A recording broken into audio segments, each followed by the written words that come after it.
मानव धर्माचे संस्थापक महान त्यागी बाबा झुमदेवजी यांच्या 105व्या जयंतीनिमित्त नागपूर येथे भव्य शोभायात्रा व जयंती कार्यक्रमाचे आयोजन करण्यात आले। परमात्मा एक सेवक मंडळ नागपूर यांच्या वतीने हा सोहळा मोठ्या उत्साहात साजरा केला गेला।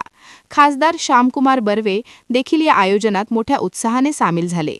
भारत हा बहुधर्मीय देश असून प्रत्येक धर्माचे लोक आपल्या धर्माचा प्रचार व प्रसार विविध उपक्रमांच्या माध्यमातून करीत असतात।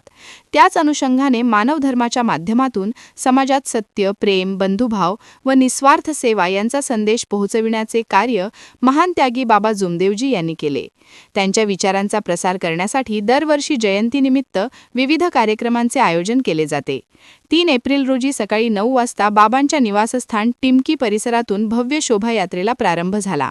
ही शोभायात्रा टिमकी येथून निघून शहरातील प्रमुख मार्गांवरून गोलीबार चौक, गांजाखेत चौक, तिन्नल चौक, शाहीद चौक, गांधी पुतळा, central avenue road, telephone exchange Chowk, Chhapar Nagar Chowk, Ambedkar Chowk, Vardhaman Nagar मार्गे वर्धमान नगर येथील परमात्मा एक सेवक मानव मंदिर सांस्कृतिक भवन येथे पोहोचली।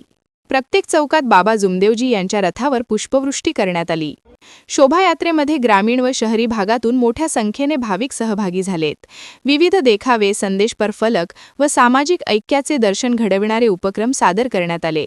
तसेच सेवेकऱ्यांच्या माध्यमातून मार्गावर ठिकठिकाणी पिण्याचे पाणी, फळे, प्रसाद व अल्पोहाराची व्यवस्था करण्यात आली। या कार्यक्रमासाठी महाराष्ट्रासह गुजरात, छत्तीसगड, मध्य प्रदेश, गोवा, दिल्ली, आंध्र प्रदेश, तेलंगणा आदी राज्यांतून भाविक मोठ्या संख्येने नागपुरात दाखल झाल्याची माहिती आयोजकांनी दिली।